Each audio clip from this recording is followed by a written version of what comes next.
everyone, so myself Anshul, welcome to my channel Miss Botanophilic and in today's video I'll be telling you about the genera Ephedra। तो आज हम लोग gymnosperm के under एक genre है जिसको बोलते हैं एफेड्रा, उसके बारे में पढ़ने वाले हैं। इससे पहले मैंने जिम्नोस्पर्म पे और भी बहुत सी वीडियोस अपलोड कर दी है, तो आप लोग मुझे काफ़ी रिक्वेस्ट कर रहे थे कमेंट सेक्शन पे कि मुझे एफेड्रा पे भी वीडियो अपलोड करनी चाहिए। तो एफेड्रा जो हमारा जीनस होता है वो जनरली एक ऑर्डर के अंदर आता है जिसको हम बोलते हैं एफिड्रेल्स। ओके, तो इससे पहले कि हम लोग एफिड्रा पढ़े, हम थोड़ा बहुत ये पढ़ लेते हैं कि भाई एफिड्रेल्स के अंदर आने वाले जो जेनरा होते हैं उनको वहाँ पे रखा क्यों जाता है। ओके, सबसे पहले इनका जो हैबिटेट होता है वो जीरोफिटिक होता है। जीरोफिटिक हैबिटेट कहने का मतलब है कि ये ड्राई सिचुएशन पे रहते हैं। सेकेंड सिचुएशन आती है कि कैसे होता है, डायशियस होते हैं। डायशियस कहने का मतलब है मेल और फीमेल जो रिप्रोडक्टिव स्ट्रक्चर्स होते हैं वो अलग अलग प्लांट पे प्रेजेंट रहेंगे। ओके, दे बेयर कंपाउंड स्ट्रोबाइलाई जिसको हम बोलते हैं। बेसिकली इसमें जो फ्लावर होते हैं ना, फ्लावर एक स्ट्रोबाइलाई के फॉर्म पे होता है, कोन लाइक स्ट्रक्चर के फॉर्म पे होता है। Okay, highly evolve group of gymnosperm होता है, तो जिम्नोस्पर्म का एक हाईली इवॉल्व ग्रुप इसको बोला जाता है। जनरली यहाँ पे जो रेजिन केनाल्स होते हैं, जो कि हमने पाइनस में पढ़े थे कि पाइनस पे वो होते हैं, तो ये रेजिन केनाल्स क्या होते हैं, एफिड्रा में most of the time absent रहते हैं। अब हम लोग पढ़ते हैं एफिड्रा के क्लासिफिकेशन के बारे में। तो देखो, इसका डिवीजन होता है कॉनिफेरोफाइटा, क्लास होता है एफिड्रोप्सिडा, ऑर्डर होता है एफिड्रेल्स, फैमिली होती है एफिड्रेसी और इसका जेनरा तो ऑलरेडी हमें पता है कि एफिड्रा है। एफिड्रा का दूसरा नाम होता है जिसको हम बोलते हैं जॉइंटेड फर। ओके, तो आई होप कि इसका क्लासिफिकेशन आप लोग को क्लियर हुआ होगा।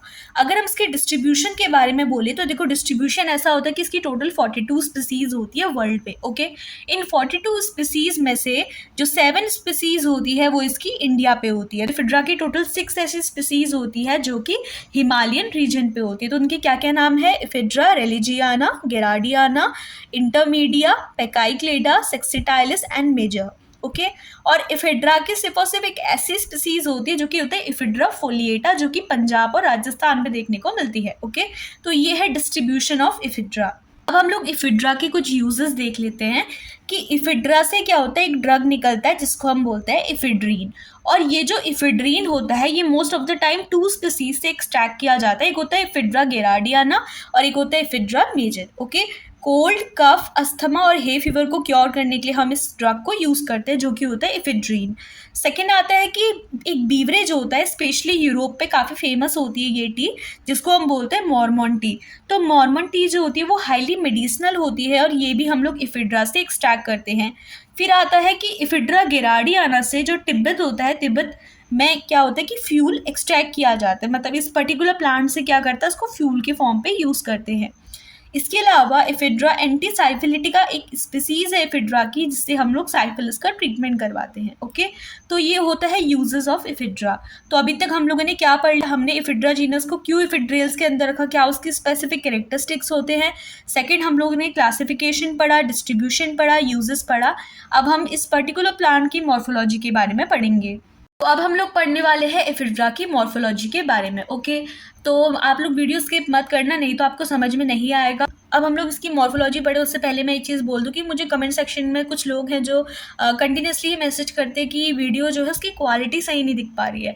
तो राइटिंग का जो इशू है वो तो मेरी पहले की वीडियोस पे रहता था, बिकॉज नई वीडियोस में कोशिश करती हूँ कि अच्छे से अच्छे हैंड राइटिंग पे उसको मैं प्रेजेंट करूँ, बट जो क्वालिटी वाला प्रॉब्लम है वो मे बी आप लोग के फ़ोन का प्रॉब्लम हो, क्योंकि उसमें आपको क्या करना होता है कि क्वालिटी अच्छी सेट करनी पड़ती है।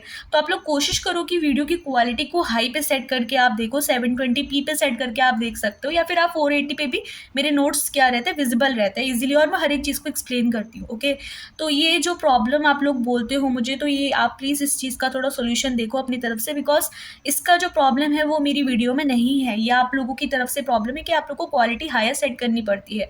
और बहुत लोग ये प्रेफरेंस करते हैं कि भाई हम डाउनलोड करके वीडियो देख ले, तो डाउनलोड के बाद जो वीडियोज़ होती है हम उसकी क्वालिटी को इम्प्रूव नहीं कर सकते हैं। ओके, हम लोग आगे बढ़ते हैं, बिकॉज ये प्रॉब्लम मुझे लगा कि इसके बारे में मुझे बताना चाहिए किसी वीडियो पे, इसलिए मैं आज की वीडियो में आप लोग को बता रही हूँ। तो अब हम लोग स्टार्ट करते हैं इसकी मॉर्फोलॉजी से। तो देखो, मॉर्फोलॉजी कैसा होता है कि हमें पता है कि ये एक स्पोरोफिटिक प्लांट है। इस स्पोरोफिटिक प्लांट का जो क्लासिफिकेशन होता है, इसकी बॉडी को हम डिवाइड करते हैं as root, stems and leaves. Okay, सबसे पहले हम इसकी रूट के बारे में पढ़ते हैं। तो इसकी रूट में किस टाइप का सिस्टम होता है, टैप रूट सिस्टम देखने को मिलता है। बट ये जो टैप रूट सिस्टम होता है, इसको सून कौन रिप्लेस कर लेता है, it is soon replace by the adventitious roots. Okay, अब हम लोग पढ़ते हैं इसकी स्टेम के बारे में।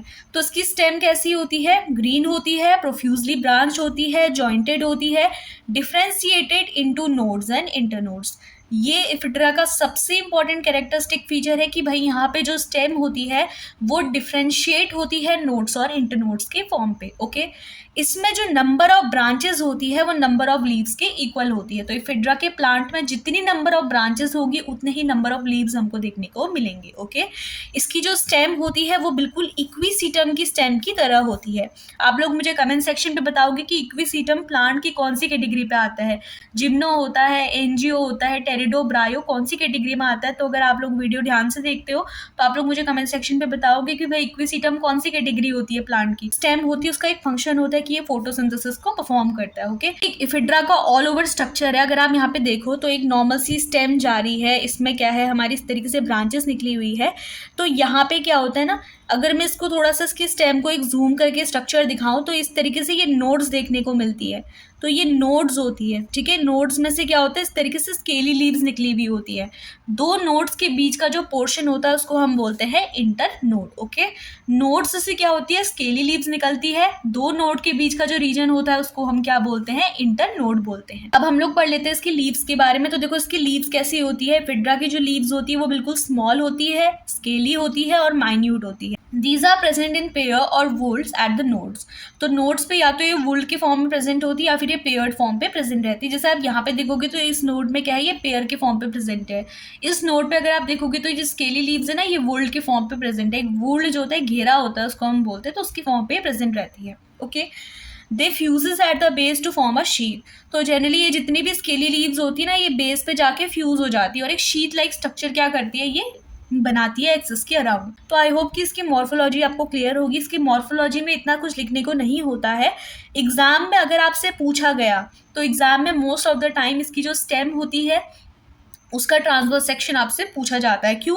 क्योंकि यहाँ पे नोड्स और इंटरनोड्स देखने को मिलते हैं। सबसे बड़ी बात ये होती है कि यहाँ पे रिजेस और ग्रुप्स देखने को मिलते हैं, जो कि हमें एक्विसीटम के स्टेम पे देखने को मिल रहा था। तो ये इसकी रूट की एनाटॉमी है। बेसिकली जो डायग्राम है ये उतना क्लियर नहीं दिख रहा है। सबसे पहले इसकी रूट की एनाटॉमी में जो पार्ट हम लोग देखते हैं वो एपीब्लेमा होता है। तो एपीब्लेमा वर्ड जो होता है ना, एक बार हमेशा याद रखना कि एक तो एपिडर्मिस होती है, एपिडर्मिस ऊपर की लेयर होती है। जब उस एपिडर्मिस में रूट हेयर होता है क्यूटिकल के साथ, ठीक है, रूट हेयर है, क्यूटिकल है, एपिडर्मिस है। अगर क्यूटिकल नहीं भी है, सिर्फ रूट हेयर और एपिडर्मिस है, इन दोनों को साथ पे एक वर्ड हम लोग बोलते हैं जो कि होता है एपीब्लेमा।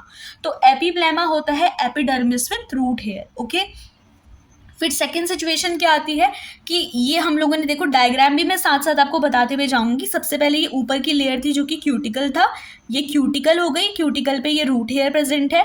फिर ये सेकंड वाली जो लेयर है ये हमारी एपिडर्मिस है। ओके, फिर इसके बाद से एपीब्लेमा के बाद जो लेयर आती है वो होती है हमारी हाइपोडर्मिस। ओके, तो हाइपोडर्मिस के दो फर्दर पार्ट होते हैं, एक आउटर हाइपोडर्मिस होती है और एक इनर हाइपोडर्मिस होती है। ओके, इसको आप कॉर्टेक्स वाले रीजन भी बोल सकते हो, इनर वाले को। तो इनर वाले को हम लोग कॉर्टेक्स भी बोलते हैं। ओके, तो आउटर वाला कॉलेनकाइमेटस का बना होता है और जो इनर वाला होता है वो पैरेनकाइमेटस का बना होता है।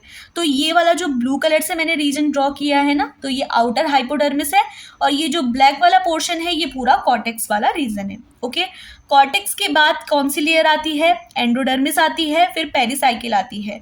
तो ये जो लेयर है हमारी ये एंडोडर्मिस की है और ये ब्लैक वाली लेयर जो है ये हमारी पेरिसाइकिल है। Okay, after this we have vascular cylinder. तो सबसे अंदर की तरफ क्या आते हैं, हमारे वस्कुलर सिलेंडर आते हैं। तो वस्कुलर सिलेंडर क्या होता है, इसमें एग्जार्च होता है। देखो मैंने इससे पहले भी बहुत वीडियोस अपलोड कर दी है, तो हर वीडियो में मैं आपको कोशिश करती हूँ कि वर्ड्स के बारे में बताऊँ। तो एग्जार्च वर्ड तब आता है जब प्रोटोजाइलम फेरीफेरिकेट वर्ड्स होता है। जब प्रोटोजाइलम बाहर होता है तो वो एग्जार्च होता है और मेटाजाइलम कहाँ होता है, अंदर होता है।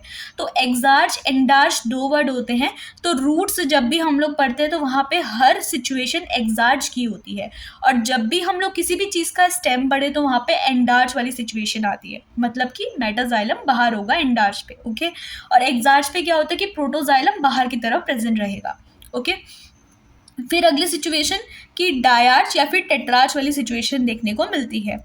Phloem between the arms of xylem, यहाँ पे जो फ्लोएम होता है वो जाइलम की आर्म्स के बीच में प्रेजेंट रहता है। जैसे अगर आप एक स्ट्रक्चर देखोगे तो यहाँ पे ये जो अंदर वाला पोर्शन है ना, ये जाइलम है, और ये जाइलम के बीच पे ये जो आप ब्लू कलर का स्ट्रक्चर ये पैचेस की फॉर्म पे देख रहे हो ना, ये फ्लोएम है। ओके, अब हम लोग पढ़ेंगे एफिड्रा की स्टेम के बारे में। तो इसकी स्टेम पे मैंने आपको पहले ही बताया था कि रिजेस एंड ग्रूव्स प्रेजेंट रहते हैं। जो एपिडर्मिस होती है it is surrounded by cuticle, और कभी कभी इसकी जो एपिडर्मिस होती है उसमें स्टोमेटा भी देखने को मिलते हैं। इस स्टेम का एक ट्रांसवर्स सेक्शन बनता है।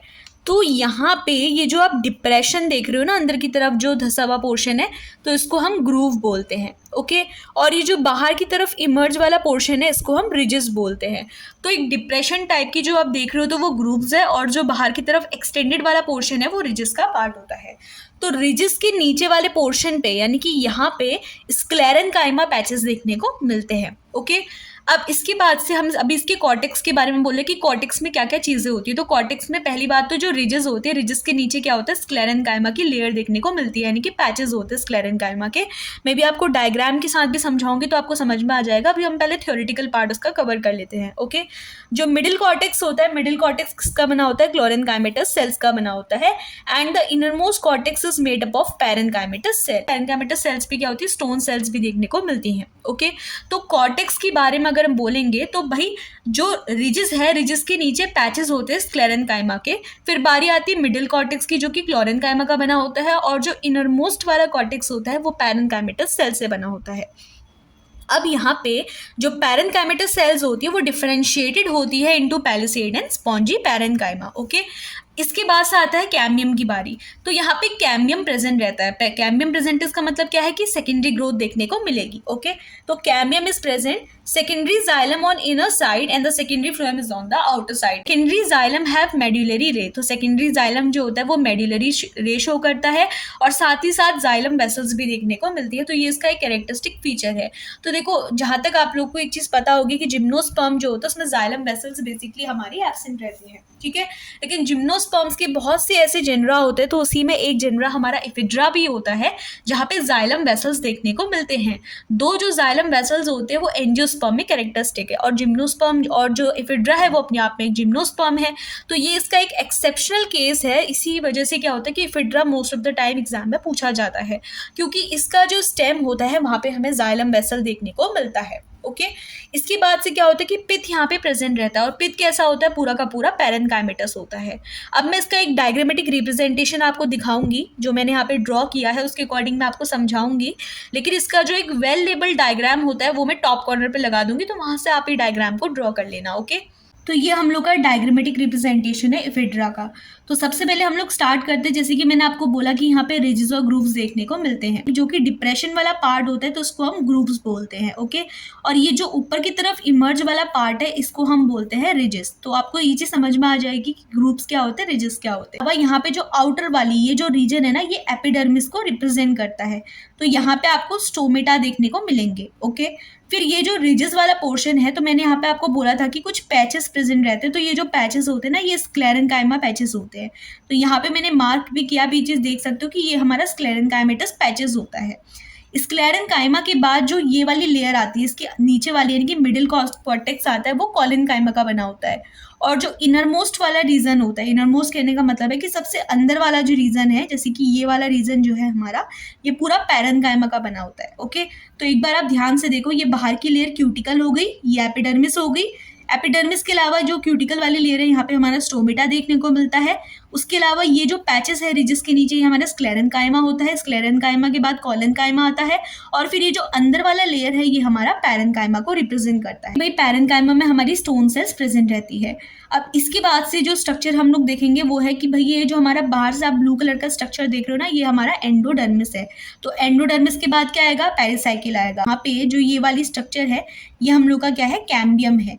अब कैम्बियम के बाहर वाली तरफ क्या आएगा, सेकेंडरी फ्लोएम आएगा। तो ये बाहर की तरफ क्या है, हमारा सेकेंडरी फ्लोएम है। उसके बाहर की तरफ क्या है, हमारा प्राइमरी फ्लोएम है। ओके, ये चीज तो आपको पता होगी ना कि भाई कैम्बियम होता है तो कैम्बियम के बाहर वाली साइड पे सेकेंडरी फ्लोएम आता है, और इसकी अंदर वाली साइड पे सेकेंडरी जाइलम बनता है। तो ऑलरेडी सेकेंडरी जाइलम के अंदर तो प्राइमरी जाइलम प्रेजेंट रहेगा, और सेकेंडरी फ्लोएम के ऊपर क्या प्रेजेंट रहेगा, हमारा प्राइमरी फ्लोएम। तो यहाँ पे ये जो ब्लैक कलर का कैम्बियम दिखाया हुआ है, तो कैम्बियम के बाहर क्या बनेगा, हमारा सेकेंडरी फ्लोएम बनेगा, और इसके अंदर की तरफ जो है ये पूरा सेकेंडरी जाइलम वाला पोर्शन है। इसी सेकेंडरी जाइलम में आप देख सकते हो कि ये ब्लैक कलर का जो स्ट्रक्चर है ये मेड्यूलरी रेज है हमारी, और इसके अलावा ये जो हमारे स्ट्रक्चर आप देख रहे हो, तो यहाँ पे ये जाइलम वेसल्स है। ओके, ये जो आप स्ट्रक्चर देख रहे हो ये हमारे क्या होता है, जाइलम वेसल्स होता है, और अंदर की तरफ हमारा पिथ प्रेजेंट रहता है। तो ये ट्रांसवर्स सेक्शन होता है एफिड्रा के स्टेम का। इसका जो डायग्रामेटिक रिप्रेजेंटेशन है वो मैं टॉप कॉर्नर पे लगाऊंगी, तो वहां से आप लोग उसको चेक कर लेना। अब इसकी लीफ की एनाटॉमी देख लेते हैं। तो एक उसकी जो लीफ होती है वो बिल्कुल ओवल शेप की होती है। इसमें जो एपिडर्मिस होता है वो थिक वॉल्ड होता है, क्यूटिकल प्रेजेंट रहते हैं, और संकन स्टोमेटा देखने को मिलती है। इसके अलावा जो पैरेन्काइमा होता है वो डिफरेंशिएट होता है into spongy and palisade parenchyma. जो वस्कुलर बंडल होते हैं वो कोलेट्रल होते हैं एंड क्लोज्ड होते हैं। क्लोज कहने का मतलब है कि यहाँ पे कैम्बियम प्रेजेंट नहीं रहेगा। ओके, और एडेक्सियल सिस्टम देखने को मिलता है। देखो, एडेक्सियल मतलब होता है कि जाइलम ऊपर की तरफ प्रेजेंट रहेगा, तो एडेक्सियल जाइलम कहने का मतलब कि जाइलम ऑन अपर सरफेस, तो जाइलम ऊपर की तरफ और फ्लोएम नीचे वाली तरफ होगा। ओके, तो ये चीज आप ध्यान रखना कि इसका वस्कुलर बंडल किस तरीके से होता है, कोलेट्रल होता है, क्लोज्ड होता है, मतलब जो कैम्बियम होता है वो एब्सेंट रहेगा, विद एडेक्सियल जाइलम यहाँ पे देखने को मिलेगा। और पैरेन्काइमा भी कैसे होता है, डिफरेंशिएटेड होता है इनटू स्पॉन्जी एंड पैलिसेड। तो ये इसकी लीफ का एक डायग्रामेटिक रिप्रेजेंटेशन है। जनरली एक लॉन्जिट्यूडनल सेक्शन यहाँ पे किया गया है। तो हम जस्ट कुछ मेन पॉइंट्स को यहाँ पे ध्यान रखेंगे, जो कि मैंने आपको पहले बोला था कि देखो, सबसे पहले स्टोमेटा देखने को मिलता है। अपर वाला जो ये पिंक कलर का पोर्शन देख रहे हो ये क्यूटिकल है। क्यूटिकल के बाद एपिडर्मिस होता है, एपिडर्मिस में स्टोमेटा देखने को मिलती है। पैरेन्काइमा प्रेजेंट रहता है जो कि डिफरेंशिएटेड रहती है into spongy and palisade. Okay, palisade वाली जो होती है वो थोड़ी इस तरीके से डिस्क लाइक स्ट्रक्चर होता है, और जो स्पॉन्जी वाली होती है वो बिल्कुल सर्कुलर होती है। फिर मैंने आपको बोला था कि जाइलम और फ्लोएम के बीच में कैम्बियम यहाँ पे एब्सेंट रहता है, इसलिए हम बोलते हैं कि क्लोज सिस्टम होता है। आप देख सकते हो कि जाइलम और फ्लोएम के बीच में कोई भी यहाँ पे एक्स्ट्रा लेयर नहीं है, यानी कि कैम्बियम यहाँ पे एब्सेंट है, तो कोई सेकेंडरी ग्रोथ हमें देखने को नहीं मिलेगी। ओके, फिर अगली चीज यहाँ पे ये आती है कि जाइलम एडिक्सियल होता है, मतलब जाइलम ऊपर की तरफ और फ्लोएम जो होगा वो नीचे की तरफ होगा। तो दोनों सिचुएशन पे आप देख सकते हो कि जाइलम ऊपर की तरफ है, तो इफिड्रा की जो लीफ होती है वहां पे जाइलम जो होता है वो एडिक्सियल टाइप का होता है। ओके, तो ये इसकी लीफ का हम लोगों ने एक स्ट्रक्चर पढ़ लिया। तो हम लोग इसके रिप्रोडक्टिव स्ट्रक्चर के बारे में पढ़ने वाले हैं। सबसे पहले हम लोग रिप्रोडक्शन से रिलेटेड जस्ट कुछ चीजें बेसिक पढ़ लेते हैं कि इसके रिप्रोडक्टिव स्ट्रक्चर किस तरीके से कैरेक्टरिस्टिक शो करता है। सबसे पहले तो ये हेट्रोस्पोरी शो करता है। इसके अलावा ये डाइशस होता है। डाइशस कहने का मतलब है कि मेल और फीमेल रिप्रोडक्टिव स्ट्रक्चर जो होंगे वो अलग अलग प्लांट्स पे देखने को मिलेंगे। Okay, flower present in form of strobilus, तो उसमें जो एक्चुअल फ्लावर्स होते हैं वो हमारे एब्सेंट रहते हैं। यहाँ पे फ्लावर्स की जगह जो होते हैं कुछ कोन्स लाइक स्ट्रक्चर होते हैं जिनको हम लोग बोलते हैं स्ट्रॉबाइलस। ओके, तो यहाँ पे जो है सबसे पहले हम लोग मेल स्ट्रॉबाइलस के बारे में पढ़ लेते हैं कि भाई जो मेल रिप्रोडक्टिव स्ट्रक्चर होता है वो किस तरीके से दिखता है। तो मेल जो स्ट्रॉबाइलस होता है it is present in cluster in nodes of branches. तो जनरली जो हमारा इसमें मेल रिप्रोडक्टिव स्ट्रक्चर होता है ना वो क्लस्टर्स की फॉर्म पे प्रेजेंट रहता है, कहाँ पे, ब्रांचेस के नोड्स पे। ओके, इसके बाद से ओवॉइड होता है, स्फेरिकल होता है, मतलब ओवल शेप का होता है, स्फेरिकल होता है, contain central axis with 2 to 12 pair of bracts, and out of this 2 to 12 pair of bracts जो 1 to 2 पेयर होते हैं वो कैसे होते हैं, स्टेराइल होते हैं, मतलब कि वो रिप्रोड्यूस नहीं कर सकते हैं। Male flower arise from axil of each bract. इसके पूरे स्ट्रक्चर को पढ़ने के बाद मैं आपको उसका डायग्रामेटिक रिप्रेजेंटेशन एक्सप्लेन करूंगी। अब हम लोग पढ़ लेते हैं कि भाई मेल फ्लावर कैसा दिखता है। तो मेल फ्लावर क्या हो जाता है, it has 2 lipped thin bracteoles. Generally यहाँ पे क्या होता है, 2 लिप की स्ट्रक्चर के 2 थिन ब्रैक्टियोल्स होते हैं जिनको हम लोग पेरियंथ बोलते हैं, that encloses the स्टेमन। Okay, it has a short stock. एक शॉर्ट स्टॉक होती है जिसको हम बोलते हैं माइक्रोस्पोरेंजियोफोर। ओके, और ये जो माइक्रोस्पोरेंजियोफोर होती है इसमें 2 to 12 माइक्रोस्पोरेंजिया होते हैं टिप पे। इसके माइक्रोस्पोरेंजियम के बारे में देखते हैं। तो इसका जो माइक्रोस्पोरेंजियम होता है वो यूस्पोरेंजिएट टाइप का होता है। मैंने आपको यूस्पोरेंजिएट और लिप्टोस्पोरेंजिएट पे डिफरेंस बताया था कि यूस्पोरेंजिएट वो सिचुएशन होती है जहाँ पे स्पोरेंजिया ग्रुप ऑफ सेल से बनता है, और लिप्टोस्पोरेंजिएट क्या होता है, जहाँ पे एक सिंगल सेल से वो बनेगा। ओके, 2 to 3 लॉक्यूलाई प्रेजेंट होते हैं जिनको हम लोग साइंजियम बोलते हैं। यहाँ पे जो वॉल होती है वो 2 लेयर्ड होती है, 2 लेयर की वॉल देखने को मिलती है। जो पॉलन ग्रेन या फिर माइक्रोस्पोर होते हैं वो प्रेजेंट रहते हैं inside the sporangial sac. Okay, तो ये हमने किसके बारे में पढ़ा, इसके माइक्रोस्पोरेंजियम के बारे में पढ़ा। अब थोड़ा इसके पॉलन ग्रेन को भी पढ़ लेते हैं। पॉलन ग्रेन होता है ना वो बोर्ड शेप का होता है, बहुत इंपॉर्टेंट फीचर है। एग्जाम में कभी कभी जो एमसीक्यू फॉर्म होता है उसमें पूछा जाता है कि भाई पॉलन ग्रेन किसका बोर्ड शेप का होता है, तो इफिड्रा का जो जो पॉलन ग्रेन होता है वो बोर्ड शेप का होता है, ये इसका माइक्रोस्पोर का स्ट्रक्चर है। 2 लेयर्ड होता है, एक्साइन और इंटाइन, ये तो आपको पता ही होगा क्योंकि हम बेसिक स्ट्रक्चर ऑलरेडी पढ़ चुके हैं माइक्रोस्पोर का। तो एक एक्साइन आउटर लेयर होती है और जो इंटाइन होती है वो इंटरनल लेयर होती है। ओके, तो ये हम लोगों ने बेसिक पढ़ लिया कि भाई मेल रिप्रोडक्टिव स्ट्रक्चर एफिड्रा का कैसा होता है। अब यहाँ पे जो मैंने डायग्रामेटिक रिप्रेजेंटेशन बनाया है उस डायग्राम को मैं आपको दिखाऊंगी, लेकिन इनका वेल लेबल डायग्राम मैं टॉप कॉर्नर पे लगा दूंगी।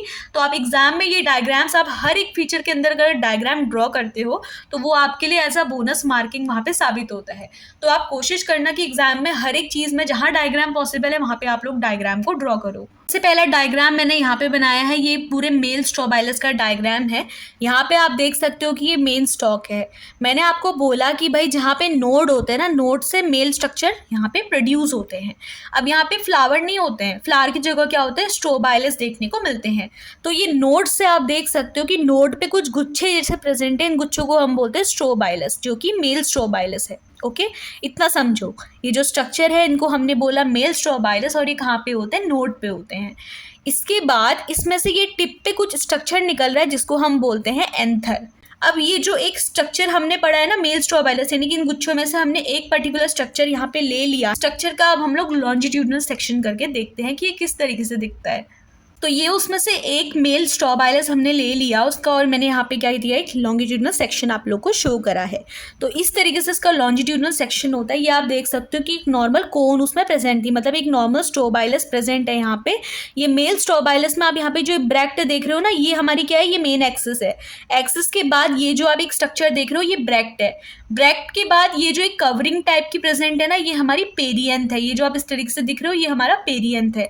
और इसके अंदर ये जो आप स्ट्रक्चर स्पोर देख रहे हो ना, ये हमारे क्या है, स्पोर्स, यानी कि मेल स्पोर जो होता है, जिसको हमने बोला कि पॉलन ग्रेन्स प्रेजेंट है, तो वो किसके अंदर है, मेल स्ट्रोबाइलस के अंदर प्रेजेंट है। ओके, तो आई होप कि इसका ये जो स्ट्रक्चर है आपको क्लियर हुआ होगा। इसका वेल लेबल डायग्राम में टॉप कॉर्नर पे लगा दूंगी। अब ये जो माइक्रोस्पोरेंजियम है ना हमारा, माइक्रोस्पोरेंजियम, इसके स्ट्रक्चर को अब हम लोग देखते हैं कि ये किस तरीके से इसका माइक्रोस्पोरेंजियम देखने को मिलता है। तो ये है इसके माइक्रोस्पोरेंजियम का बेसिक स्ट्रक्चर। आप बाहर से स्ट्रक्चर देख सकते हो कि भाई ये टेपिटम है पूरा, ये स्टॉक है, ये हमारा माइक्रोस्पोरेंजिया है, ये माइक्रोस्पोर है, ये इसके अंदर जो प्रेजेंट है हमारा माइक्रोस्पोर है, ये माइक्रोस्पोरेंजिया है। ओके, तो इसको हम बेसिकली, इसका जो माइक्रोस्पोरेंजियम होता है उसको हम 2 to 3 लॉक्यूला यहाँ पे देखने को मिलता है। लॉक्यूल्स के फॉर्म पे प्रेजेंट रहते हैं, या तो 2 लॉक्यूल होते हैं या फिर 3 लॉक्यूल होता है, और स्ट्रक्चर को हम बेसिकली साइंजियम बोलते हैं। ओके, तो ये माइक्रोस्पोरेंजिया है। माइक्रोस्पोरेंजिया के अंदर जो स्ट्रक्चर प्रेजेंट है इसको हम बोलते हैं माइक्रोस्पोर। ओके, तो हम लोगों ने मेल स्ट्रक्चर पढ़ा, उसके बाद हमने उसके स्ट्रोबाइलस का एलएस किया। स्ट्रोबाइलस में जो माइक्रोस्पोरेंजिया देखने को मिला था उसका भी हम लोगों ने यहाँ पे एक जूम्ड स्ट्रक्चर देखा कि भाई वो कैसे दिखता है। तो इसकी जो माइक्रोस्पोरेंजिया होता है उसको इंडायरेक्टली हम लोग साइंजियम भी बोलते हैं, क्योंकि यहाँ पे 2 to 3 लॉक्यूल देखने को मिलते हैं। और रही बात इसके पॉलन ग्रेन की, तो उसका पॉलन ग्रेन किस तरीके का होता है, वो बोर्ड शेप का होता है। अब हम लोग पढ़ते हैं फीमेल रिप्रोडक्टिव स्ट्रक्चर के बारे में, जिसको हम लोग फीमेल स्ट्रोबाइलस या फिर फीमेल कोन बोलते हैं। तो उसका फीमेल कोन किस तरीके से होता है, it has pointed apex and elliptical structure.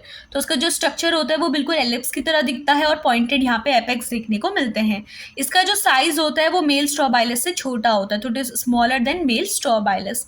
Most bract are sterile, only 2 upper bracts have an ovule in axil. ठीक है, तो मोस्टली जो ब्रैक्ट्स होती है वो कैसी होती है, स्टेराइल होती है। सिर्फ ऊपर की जो 2 ब्रैक्ट्स होती है वो कैसी होती है, उसमें हमारे ओव्यूल देखने को मिलते हैं जो कि फंक्शनल होते हैं। इसमें जो ब्रैक्ट्स होते हैं वो डेक्यूसेट पैटर्न पे होते हैं। डेक्यूसेट कहने का मतलब है कि एक्स शेप के होते हैं, क्रिसक्रॉस लाइक पैटर्न पे होते हैं। जैसे पहले वाले अगर इस तरीके से हैं तो दूसरे वाले इस तरीके से अरेंज होंगे, तो उसको हम डेक्यूसेट पैटर्न बोलते हैं। तो एक्स लाइक स्ट्रक्चर जो होता है ना, तो उसको हम बोलेंगे डेक्यूसेट। तो ब्रैक्ट्स कैसे होते हैं, यहाँ पे डेक्यूसेट होते हैं। बात से अगर हम यहाँ पे देखें तो उसका जो फीमेल फ्लावर होता है, फीमेल फ्लावर के 2 पार्ट होते हैं, एक शॉर्ट स्टॉक होती है और एक ओव्यूल होता है जिसको हम बोलते हैं मेगास्पोरेंजियम। ओके, तो इसमें जो फीमेल फ्लावर होता है उसके 2 पार्ट होते हैं, एक शॉर्ट स्टॉक होती है और एक ओव्यूल होता है जिसको हम बोलते हैं मेगास्पोरेंजियम। तो आप यहाँ पे एक फीमेल स्ट्रोबाइलस का बेसिकली स्ट्रक्चर देख सकते हो कि यहाँ पे एक फीमेल रिप्रोडक्टिव स्ट्रक्चर है। यहाँ पे मेन एक्सिस है, नोड से यहाँ पे स्ट्रोबाइलस निकल रहे हैं। ये स्ट्रोबाइलस में जो अपर के कुछ हमारे ब्रैक्ट्स होते हैं ना, स्ट्रोबाइलस के अंदर जो हमारे ब्रैक्ट्स होते हैं पे कंप्लीटली हमारे फर्टाइल ओव्यूल देखने को मिलते हैं जो कि रिप्रोड्यूस करते हैं। यहाँ पे अगर आप देखोगे एक स्ट्रक्चर दिया हुआ है, एक नॉर्मल हमारा स्ट्रोबाइलस था, उसको थोड़ा जूम करते हुए आपको दिखाया गया। एक ब्रैक्ट अगर मैं बोलूँ स्ट्रोबाइलस के अंदर, आप देख सकते हो कि ये हमारी जो है फर्टाइल वाली ब्रैक्ट है। तो ये जो ब्रैक्ट है हमारी यहाँ पे, इसमें आप देख सकते हो कि 2 जगह ओव्यूल्स है। ओके, ये हमारा आउटर इंटीग्यूमेंट है, ये हमारा इनर इंटीग्यूमेंट है, और ये जो सेंटर पे आप ये स्ट्रक्चर देख रहे हो ना, ये ओव्यूल्स हैं। तो ये कैसी ब्रैक्ट होगी, हमारी फर्टाइल ब्रैक्ट होगी, क्योंकि इनमें अपना ओव्यूल प्रेजेंट है, और ओव्यूल है तो यानी कि क्या है हमारा, ये फंक्शनल टाइप का ब्रैक्ट कहलाया जाएगा। ओके, तो इसको हम लोग फंक्शनल टाइप का ब्रैक्ट बोलेंगे। अब हम इसके ओव्यूल का थोड़ा स्ट्रक्चर देख लेते हैं कि भाई इसका ओव्यूल दिखता कैसा है। तो इसके ओव्यूल में होता क्या है कि इसके ओव्यूल में न्यूसिलस एट सेंटर, तो यहाँ पे जो होता है सेंटर पे न्यूसिलस देखने को मिलता है, जो कि पैरेन्काइमा का बना होता है। अब ये जो न्यूसिलस होता है ये सराउंड रहता है बाय टू लेयर, एक आउटर और एक इनर इंटीग्यूमेंट। ठीक है, आउटर और इनर इंटीग्यूमेंट से न्यूसिलस क्या रहता है, सराउंडेड रहता है। अब आउटर वाला जो इंटीग्यूमेंट होता है it is form from 4 segment receive 4 bundles. ठीक है, तो यहाँ पे क्या होता है कि ये 4 सेगमेंट से बना होता है और ये 4 बंडल को रिसीव करता है। और जो इनर वाला इंटीग्यूमेंट होता है वो 2 सेगमेंट से बना होता है और वो 2 बंडल्स को रिसीव करता है। Lower half of envelope fuses with न्यूसिलस but upper half form the micropylar tube. जो नीचे वाला पोर्शन होता है हमारा एनवेलप का, वो क्या करता है, वो न्यूसिलस के साथ फ्यूज हो जाता है। लेकिन ऊपर वाला जो हाफ वाला पोर्शन होता है वो माइक्रोपाइलर ट्यूब बनाता है। तो माइक्रोपाइल के बारे में आई होप कि आपको पता होगा। ये एक पर्टिकुलर ओव्यूल का एक ऐसा पार्ट होता है जो कि ऑक्सीजन के एक्सचेंज में हेल्प करता है, गैसेस एक्सचेंज में हेल्प करता है, वाटर के एब्जॉर्प्शन में हेल्प करता है। तो एक ट्यूब होती है जिसको माइक्रोपाइलर ट्यूब बोलते हैं। ठीक है, तो ऊपर वाला पोर्शन माइक्रोपाइल बनाता है, नीचे वाला जो पोर्शन होता है वो न्यूसिलस के साथ फ्यूज हो जाता है। प्लांट किंगडम में जो जिम्नोस्पर्म हम लोग पढ़ते हैं, जिम्नोस्पर्म में सबसे डीपेस्ट जो पॉलन चैम्बर होता है वो किसका होता है, एफिड्रा का होता है। तो एफिड्रा में पॉलन चैम्बर बहुत डीपेस्ट होता है, डीपेस्ट पॉलन चैम्बर होता है इन द जिम्नोस्पर्म। इसका जो फ्लोर होता है it is made up of female gametophyte tissue not by nucellus as in other. तो बाकियों की अगर मैं बात करूँ तो मोस्ट ऑफ द टाइम क्या होता है, जितने भी जिम्नोस्पर्म होता है उसमें जो फ्लोर होता है ना पॉलन चैम्बर का, वो किसका बना होता है, वो न्यूसिलस का बना होता है। लेकिन इसमें एफिड्रा में जो हमारा फ्लोर होता है वो फीमेल गैमेटोफाइट का बना होता है, जिस वजह से हम ये भी चीज बोलते हैं कि इसका जो पॉलन चैम्बर होता है वो जिम्नोस्पर्म में सबसे डीपेस्ट पॉलन चैम्बर होता है। अब हम इसके ओव्यूल का डेवलपमेंट पढ़ लेते हैं कि किस तरीके से इसके ओव्यूल का डेवलपमेंट होता है। Initiate with small cellular protuberance that enlarges in size to form the nucellus। तो इसका जो डेवलपमेंट होता है वो सबसे पहले एक प्रोट्यूबरेंस के थ्रू होता है जो कि एनलार्ज करते हुए किसका फॉर्मेशन करता है, न्यूसिलस का फॉर्मेशन करता है। Cell at base form outer and inner integument around the nucellus. अब बेस पे जो सेल्स होती है ना वो धीरे धीरे आउटर और इनर क्या करता है, हमारा इंटीग्यूमेंट्स बनाना शुरू करती है, जो कि हमारा क्या होता है, न्यूसिलस होती है। ठीक है, तो न्यूसिलस के अराउंड क्या होती है, बेस से कुछ सेल्स निकलती है जो कि आउटर और इनर हमारी इंटीग्यूमेंट बनाना शुरू करेगी। तो सबसे पहले एक प्रोट्यूबरेंस बनता है। प्रोट्यूबरेंस के बाद क्या होता है, प्रोट्यूबरेंस न्यूसिलस बनाएगा, फिर न्यूसिलस के अराउंड जो बेस पे सेल्स होती है वो आउटर और इनर इंटीग्यूमेंट को बनाती है। Okay, except at the tip to form a small opening called micropyle. तो ये जो सेल्स होती है ना जो बेस से निकलते जो कि इंटीग्यूमेंट बनाएगी, वो हमारी आउटर इनर तो बनाएगी लेकिन टिप वाले पोर्शन पे वो हमारी प्रेजेंस नहीं रहेगी। ओके, तो जैसे ही छोटा सा प्रोट्यूबरेंस था हमारा निकला गेमेटोफाइट से, जैसे ही छोटा सा प्रोट्यूबरेंस था यहाँ पे हमारी आउटर सेल, आउटर इस तरीके से हमारा आउटर इनर बनाया, तो ये हमारा इंटीग्यूमेंट हो गया, ये हमारा न्यूसिलस हो गया, ये इंटीग्यूमेंट हो गया, बट ऊपर वाला पोर्शन छूट जाएगा और ये जो ऊपर वाला पोर्शन होता है ये बाद में जाके हमारा माइक्रोपाइल बनाता है।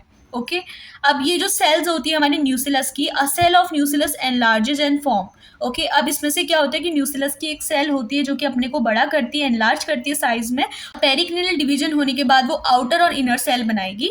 जो आउटर वाली सेल होती है वो पैराइटल सेल बनाती है और जो इनर वाली सेल होती है वो होती है मेगास्पोर मदर सेल। ओके, तो वो एमएमसी बनाएगी जो कि होती है मेगास्पोर मदर सेल। अभी जो मेगास्पोर मदर सेल है इसमें मियोसिस होगा, मियोसिस होने के बाद ये मेगास्पोर बनाएगी, और ये जो मेगास्पोर है बेसिकली 4 हैप्लॉइड होते हैं, लीनियर स्ट्रक्चर पे अरेंज रहते हैं, जिसमें से आपको ये चीज पता होगी कि 3 जो कि माइक्रोपाइलर पोर्शन की टुवर्ड्स होते हैं वो डिजेनरेट हो जाता है और सिर्फ एक हमारा फंक्शनल होता है। ओके, तो ये चीज आपको पता होगा। इसके आगे का जो स्ट्रक्चर होता है वो बिल्कुल एंजियोस्पर्म के डेवलपमेंट की तरह ही होता है जैसे हम लोग एंजियोस्पर्म पे पढ़ते हैं। तो आई होप कि ये डेवलपमेंट ऑफ ओव्यूल आपको समझ में आया होगा। तो अब हम लोग पढ़ लेते हैं आर्चेगोनियम के बारे में। इसका जो आर्चेगोनियम होता है उसकी लॉन्गेस्ट नेक होती है जिम्नोस्पर्म पे, किसकी, एफिड्रा की।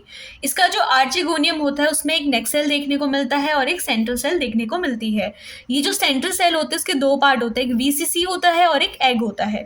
इसके अलावा इसके आर्चेगोनियम में क्या होती है, जैकेट सेल देखने को मिलती है। तो जैकेट सेल आपको पता ही होगी, जो जैकेट लेयर होती है वो स्टेराइल सेल से बनी हुई होती है। तो ये हम लोगों ने इसके आर्चेगोनियम के बारे में पढ़ा कि भाई आर्चेगोनियम में एक नेक सेल होती है, एक सेंट्रल सेल होती है, सेंट्रल सेल डिवाइड करते हुए वेंट्रल कैनाल सेल और एक्सेल बनाती है। इसके अलावा आर्चेगोनियम होता है वो जैकेट लेयर से भी सराउंडेड रहता है। अब हम लोग पढ़ लेते हैं इसके फर्टिलाइजेशन के बारे में। तो देखो फर्टिलाइजेशन कैसा होता है, रही बात male and female gametophyte development की, तो मोस्ट ऑफ द टाइम चीजें सेम रहती है। बस आप इतना याद रखना कि इफिड्रा में जो मेल गैमीट होता है 5 सेल सिचुएशन पे क्या करता है, शेड करता है। तो फर्टिलाइजेशन की क्या प्रोसेस रहती है, after 10 hour of pollination 4 nuclei of pollen grain enters the next cell via pollen tube. तो आपको एक चीज तो पता होगी कि जब पॉलिनेशन हो रहा है तो पॉलिनेशन के टाइम पे क्या होता है कि जो नेक्स्ट सेल्स होती है वो डिजेनरेट कर जाती है और पॉलन के लिए एक वे बनाती है कि वो एग सेल के साथ जाके फर्टिलाइज हो सके। ओके, तो 10 घंटे के बाद जब पॉलिनेशन इसमें हो जाता है तो after 10 hour of pollination 4 nuclei of pollen grains की जो 4 न्यूक्लियाई होती है वो क्या करती है, वो एंटर करती है नेक्स्ट सेल पे विया पॉलन ट्यूब के थ्रू वो नेक्स्ट सेल के अंदर एंटर करेंगी। सबसे पहला वाला जो न्यूक्लियाई होता है वो एग के साथ फ्यूज करते हुए उस स्पोर बनाता है जो कि डिप्लॉइड होता है, जो कि आगे जाके एम्ब्रियो का फॉर्मेशन करेगा। ओके, सेकंड जो मेल न्यूक्लियाई होता है वो वेंटर कैनाल सेल के न्यूक्लियस से फ्यूज करता है, जो कि आगे जाके कोई भी एम्ब्रियो नहीं बनाता है। ये फ्यूजन के बाद जो भी मटेरियल बनता है ना वो इस एम्ब्रियो को न्यूट्रिशन प्रोवाइड करवाता है। तो भाई फ्यूजन होनी नहीं तो पॉली एम्ब्रियोनी वाली सिचुएशन हो जाएगी ना, तो एम्ब्रियो तो एक ही बनना है। तो जो पहला मेल न्यूक्लियाई होता है जो कि एग के साथ फ्यूज करेगा वो आगे जाके एम्ब्रियो बनाएगा। बाकी आने वाले जो एक्स्ट्रा के 3 मेल न्यूक्लियाई होंगे वो जिस भी चीज के साथ फ्यूज करेंगे तो वो जो होता है एम्ब्रियो नहीं बनाते हैं, वो एक न्यूट्रिशियस मटेरियल बनाते हैं जो कि एम्ब्रियो को न्यूट्रिशन प्रोवाइड करवाता है। अब एट लास्ट जो चीज हमें एफिड्रा के बारे में पता होनी चाहिए वो होता है उसका सीड। उसके सीड का स्ट्रक्चर कैसा होता है। ओके, तो वेल लेबल डायग्राम में टॉप कॉर्नर पे लगा लूंगी, वहां से देख लेना। Germinate to form the radicle on micropylar and that form the primary root. तो आपने 2 वर्ड सुने होंगे, एक रेडिकल होता है, एक प्लूम्यूल होता है। तो रेडिकल जो होता है ना वो रूट बनाता है और जो प्लूम्यूल होता है वो शूट बनाता है। तो माइक्रोपाइलर एंड पे रेडिकल होता है जो कि क्या करता है, रूट्स का फॉर्मेशन करेगा। ओके, यहाँ पे 2 वर्ड होते हैं, एक एपिजियल होता है, एक हाइपोजियल होता है। तो यहाँ पे जो एपिजियल वर्ड है ना वो ऊपर के लिए आता है। हाइपोकोटियल वर्ड जो होता है, hypocotyl emerges with 2 fleshy and 1 linear cotyledon. तो यहाँ पे जो हाइपोकोटियल होता है वो किस तरीके से इमर्ज होता है, उसमें 2 फ्लैशी और एक लीनियर कोटियल डोन देखने को मिलता है। ओके, अगर मैं इसका एक डायग्रामेटिक रिप्रेजेंटेशन देखूं तो आप ये देख सकते हो कि इसका सीड का स्ट्रक्चर है। यहाँ पे इसके सीड के बेस पे क्या होता है, ब्रैक्ट्स देखने को मिलते हैं। ओके, तो ये ब्रैक्ट हो गया। इसके बाद से अगर हम अंदर से स्टार्ट करते हैं तो ये कोटियल डोन होता है। इसके कोटियल डोन में क्या होता है कि इसके बेसिकली हाइपोकोटियल पे 2 फ्लैशी और एक लीनियर कोटियल डोन देखने को मिलता है। ओके, तो ये हमारे कोटियल डोन वाले रीजन है। इंटीग्यूमेंट्स की अगर मैं बात करूंगी तो इंटीग्यूमेंट होगा ही, इनर इंटीग्यूमेंट, आउटर इंटीग्यूमेंट, लेकिन वो न्यूसिलस के बाहर होता है। तो ये जो अंदर वाला ब्लैक वाला पोर्शन देख रहे हो ये न्यूसिलस है। न्यूसिलस के बाहर ये वाला पोर्शन आउटर इंटीग्यूमेंट है और ये जो अंदर वाला पोर्शन है ये हमारा इनर इंटीग्यूमेंट है। ओके, और यहाँ पे ये जो स्ट्रक्चर आप देख रहे हो ये फीमेल गैमेटोफाइट है। तो सबसे पहले कोटियल डोन, फिर हमारा फीमेल गैमेटोफाइट आया। फीमेल गैमेटोफाइट के बाद आ जाता है न्यूसिलस वाला पोर्शन, फिर आता है इनर इंटीग्यूमेंट। इनर इंटीग्यूमेंट के बाद हमारे आउटर इंटीग्यूमेंट आता है एंड फाइनली उसके बाद से क्या आ जाता है हमारा ये जो बाहर का पोर्शन आप देख रहे हो ये ब्रैक्ट होता है। तो ये इसके एक सीड का एक जनरल डायग्राम होता है इफिड्रा का। तो देखो इस पर्टिकुलर वीडियो में हम लोगों ने इफिड्रा के बारे में जितनी इंपॉर्टेंट इन्फॉर्मेशन थी वो कवर करी कि भाई इफिड्रा क्या होती है, क्या क्लासिफिकेशन होता है उसका, कितने यूजेस होते हैं, इसके अलावा कितनी इंपॉर्टेंट स्पीसीज होती है, उसकी मॉर्फोलॉजी होती है वो हम लोगों ने कवर करी। एनाटॉमी कैसी होती है, एनाटॉमी भी most of the time stem के बारे में यहाँ पे पूछी जाती है। इसके सीड का स्ट्रक्चर आता है या आपसे पूछा जाता है कि भाई मेल और फीमेल रिप्रोडक्टिव स्ट्रक्चर कैसा है इफिड्रा में। तो अगर आपका एग्जाम में आता है ना तो आपको जस्ट वहाँ पे बेसिक एक्सप्लेन करना पड़ता है। ये नहीं कि हम लोगों ने हर चीज़ एक्सप्लेन कर दी, लॉन्ग है चाहे शॉर्ट क्वेश्चन हो। अगर लॉन्ग क्वेश्चन में ये आ रहा है तो आपको ऑलमोस्ट जितनी चीज़ मैंने इस वीडियो में आपको बताई आपको वहाँ पे सब एक्सप्लेन करना पड़ेगा with particular diagram. Okay, with proper and well label diagram. तो इफिड्रा के अंदर यही सब चीज़ें इंपॉर्टेंट आती हैं। हमने सारी चीज़ें इफिड्रा की इस वीडियो में कवर करी। इसके अलावा रही बात male and female reproductive structure की जो डेवलपमेंट की होती है तो वो ऑलमोस्ट जितने भी जिम्नोस्पर्म होते हैं सब में सेम रहती है। बस जो डिफरेंस आता है वो डिफरेंस आता है शेडिंग का। पॉलन ग्रेन जो शेड होता है इफिड्रा में वो 5 सेल सिचुएशन पे होता है, वहीं पे साइकस पे हमने देखा था 3 सेल पे होता है, पाइनस पे 4 सेल पे होता है। ओके, तो डेवलपमेंट का जो प्रोसीजर होता है वो बिल्कुल सेम रहता है, बिल्कुल भी डिफरेंट नहीं होता है। कुछ चीज़ों का जो होता है डिफरेंस देखने को मिलता है यहाँ पे, बट जो चीज़ें इंपॉर्टेंट थी वो मैंने आपको आज की वीडियो में यहाँ पे कवर करा दी। इसके अलावा वीडियो से अगर आप लोग को हेल्प मिली है, थोड़ी सी भी हेल्प मिली है, तो आप अपने फ्रेंड्स के साथ ज़रूर शेयर करें, वीडियो को लाइक करें, शेयर करें और मेरे चैनल को ज़्यादा से ज़्यादा सब्सक्राइब करें। आप लोग वीडियो देखते हैं और उससे आप लोग को नॉलेज भी मिलती है, बट वो मोस्ट ऑफ द स्टूडेंट ऐसे हैं जो कि वीडियो को लाइक नहीं करते हैं। तो वीडियो को लाइक करना, शेयर करना सब फ्री ऑफ कॉस्ट है, इसमें ऐसा आपको कोई भी कंट्रीब्यूशन नहीं देना पड़ता है। इसके अलावा अगर आपको वीडियो से रिलेटेड कोई भी डाउट्स है तो आप मुझसे कमेंट सेक्शन पे पूछ सकते हैं। So that's all for today's video. If the video is helpful then please like, share and subscribe. Thank you.